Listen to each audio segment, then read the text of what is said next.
Hello friends, मेरा नाम है नरेंद्र जहांगीर और जहांगीर साहब मैथ्स के यूट्यूब चैनल में आपका स्वागत है। आज हम क्लास 10th मैथ्स की एक्सरसाइज 5.2 का क्वेश्चन नंबर 1 सॉल्व करेंगे। इसमें दे रखा है fill in the blanks in the following table given that A is the first term. A को फर्स्ट टर्म बोल रहे हैं, D is the common difference and A N is the nth term of the AP. Arithmetic progression दे रखी है, उसकी A N जो nth term है वो ए एन से डिनोट किया गया है। तो इसके 5 पार्ट हमें दे रखे हैं, इसमें हम सॉल्व करेंगे। जैसे फर्स्ट पार्ट में दे रखा है कि ए इज इक्वल टू 7 दे रखा है, डी इज इक्वल टू 3 दे रखा है, एन इज इक्वल टू 8 दे रखा है और ए एन जो ब्लैंक है यहाँ पे ये हमें फाइंड आउट करना है, ए एन फाइंड आउट करना है। ऐसे सेकंड पार्ट में डी फाइंड आउट करना है। ठीक है, तो 1 बाई 1 इनको हम सॉल्व करते हैं।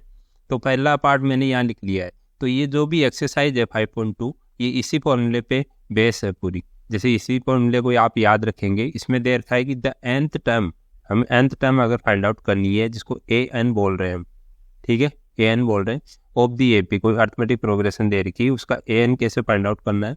अगर फर्स्ट टर्म हमें ए दे रखी है, कॉमन डिफरेंस डी दे रखा है, तो A N is equal to होता है A plus N minus 1 into D.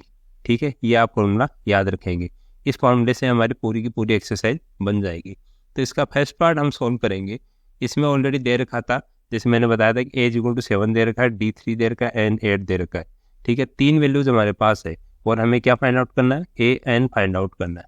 ठीक है, तो वी नो दैट, सबसे पहले ऐसे लिखेंगे, we know that A N is equal to A plus N minus 1 into D. ये अर्थमेटिक प्रोग्रेशन के लिए है। ठीक है, ये फॉर्मूला ये ध्यान रखिएगा, nth टर्म फाइंड आउट करनी है। तो ए एन हमें फाइंड आउट करना है। ए की वैल्यू कितनी दे रखी है, 7 दे रखी है, प्लस एन की वैल्यू कितनी दे रखी है, 8 दे रखी है, 8 माइनस 1, और डी की वैल्यू 3 दे रखी है इंटू 3। तो क्या करेंगे, 7 प्लस 8 माइनस 1 कितना हो गया, 7 इंटू 3। अब जो मल्टीप्लाई वाला साइन है उसको पहले सॉल्व करेंगे। तो 7 प्लस ये 7 इंटू 3 कितना हो गया, 21, और 7 plus 21 A N is equal to कितना आ गया हमारा, 28। ठीक है, तो ए एन ही हमें फाइंड आउट करना था, ये हमारा आंसर आ गया। ठीक है, अब इसका हम सेकंड पार्ट सॉल्व करेंगे। सेकंड पार्ट में दे रखा है कि ए इज इक्वल टू -18 दे रखा है, डी फाइंड आउट करना है, एन इज इक्वल टू 10 दे रखा है, a N is equal to 0 दे रखा है। तो वी नो दैट, वो फॉर्मूला सब में लिखना है। ठीक है, we know that A N is equal to A plus N minus 1 into D. ठीक है, तो ए एन की वैल्यू हमें दी हुई है 0, ए एन के नीचे 0 लिख देंगे, इज इक्वल टू ए की वैल्यू -18 दे रखी है, प्लस एन की वैल्यू 10 दे रखी है, 10 माइनस 1 इंटू डी। डी हमें फाइंड आउट करना, कुछ दे नहीं रखा। तो अगर -18 को इधर ले आएंगे तो +18 बन जाएगा। ठीक है, 0 प्लस 18 18 हो गया, इज इक्वल टू 10 माइनस 1 कितना हो गया, 9 इंटू डी। अब क्या करेंगे, अगर 9 इंटू डी को इधर लिख ले और 18 को इधर लिख ले तो डी की वैल्यू कोई फर्क नहीं पड़ेगा, इक्वल है दोनों। अब डी की वैल्यू हमें फाइंड आउट करनी है, तो ये जो मल्टीप्लाई में है इधर 9, ये इधर डिवाइड में चला जाएगा, तो 18 डिवाइडेड बाई 9, तो डी इज इक्वल टू 2 आ गया। ठीक है, हमें डी फाइंड आउट करना था, कॉमन डिफरेंस फाइंड आउट करना था, ये हमारा आंसर हो गया। इसका थर्ड पार्ट हम सॉल्व करते हैं। इसमें दे रखा है ए हमें फाइंड आउट करना है, डी इज इक्वल टू -3 दे रखा है, एन इज इक्वल टू 18 दे रखा है, a N is equal to -5 दे रखा है। तो वी नो दैट, ये क्या है, अर्थमेटिक प्रोग्रेशन है।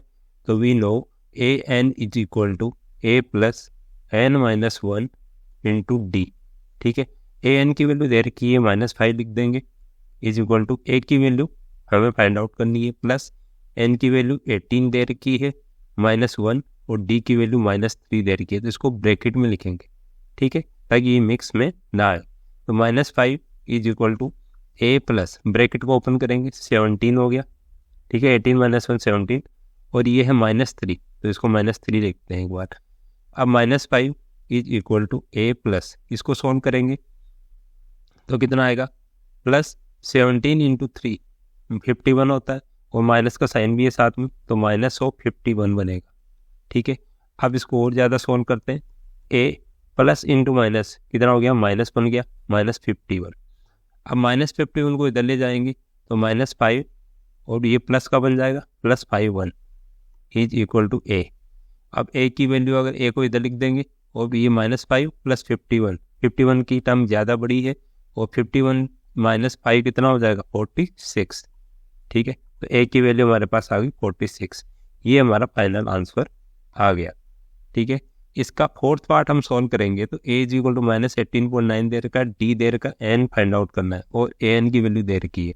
तो सब में वही फॉर्मूला लगाना है, we know a N is equal to A plus N minus 1 into D. ठीक है, ए एन की वैल्यू दे रखी है 3.6 इज इक्वल टू ए की वैल्यू दे रखी है 18.9 प्लस एन की वैल्यू फाइंड आउट करनी है, एन माइनस 1 ही लिख देते हैं, और डी की वैल्यू दे रखी है 2.5। ठीक है, ये ब्रैकेट में इसलिए लिख दिया है कि ये मतलब इसके साथ मिक्स ना हो। ठीक है, अब क्या करेंगे, 3.6 है, ये -18.9 है, इसको इधर ले लेते हैं तो प्लस का बन जाएगा 18.9 is equal to n minus 1 into 2.5। ठीक है, इनको ऐड करेंगे तो कितना आएगा, ये आ जाएगा। इसको ऐड करके दिखा देता हूँ, 3.6 और 18 पॉइंट के नीचे पॉइंट आना चाहिए। ठीक है, 9 6 15 हो गया, 0.1 एक यहाँ ऐड कर देंगे, 8 + 3 11 और ये 12 और 1 यहाँ हो गया और 1 + 1 2, तो 22.5 बना is equal to n minus 1 into 2.5। अब इसको इधर लिख लेते हैं, इसको इधर लिख लेते हैं, तो n minus 1 into 2.5 is equal to 22.5। मैं इजीली ऐसे मैं धीरे धीरे क्यों दिखा रहा हूँ, ताकि आपको इजीली समझ आ जाए और कहीं भी आपकी कैलकुलेशन मिस्टेक ना हो। स्टेप बाय स्टेप चलेंगे तो कैलकुलेशन मिस्टेक नहीं होगी। अब क्या है, जो मल्टीप्लाई में है 2.5, इसको डिवाइड में ले आते हैं इधर। अब पॉइंट से पॉइंट तो कैंसिल आउट हो गया और ये बच गया 225 डिवाइडेड बाई 25। तो ये क्या होता है, 25 का अगर टेबल आपको याद होगी तो 9 टाइम्स होता है ना, तो 9 आ गया यहाँ। तो n minus 1 is equal to 9 बना, तो n इज इक्वल टू कितना बना, -1 को इधर ले गए तो 9 + 1 बन गया और n इज इक्वल टू 10 बन गया। ठीक है, ये हमारा फाइनल आंसर आ गया। n की वैल्यू हमें फाइंड आउट करके बतानी थी। अब इसका फिफ्थ पार्ट है, इसमें a दे रखा है, d दे रखा है, n दे रखा है, an फाइंड आउट करना है।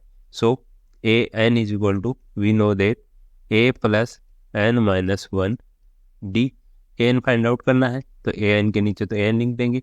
a की वैल्यू 3.5 है प्लस n की वैल्यू कितना 105 माइनस 1 और d की वैल्यू 0 आ गई। ठीक है, 0 लिखी हुई है, तो an is equal to 3.5 plus, अब यहाँ जो भी आएगा 104 आया, इसको अगर 0 से मल्टीप्लाई करेंगे तो क्या बनेगा, किसी भी नंबर को अगर 0 से मल्टीप्लाई करते हैं तो 0 बन जाता है वो, तो ये 0 बन गया। तो an इज इक्वल टू 3.5 में 0 ऐड किया तो 3.5 ही बना, तो an की वैल्यू हमारे पास आ गई। तो इसके 500 पार्ट हमने सॉल्व करके बता दिए, फर्स्ट सेकंड थर्ड फोर्थ, ये 500 पार्ट हमने सॉल्व कर दिए हैं। काफ़ी इजी क्वेश्चन है, याद रखिएगा, कैलकुलेशन मिस्टेक नहीं होनी चाहिए। एक फॉर्मूले बेस्ड पूरी एक्सरसाइज है और इसका फर्स्ट पार्ट पूरा इसी फॉर्मूले पे बेस्ड। ठीक है, थैंक यू।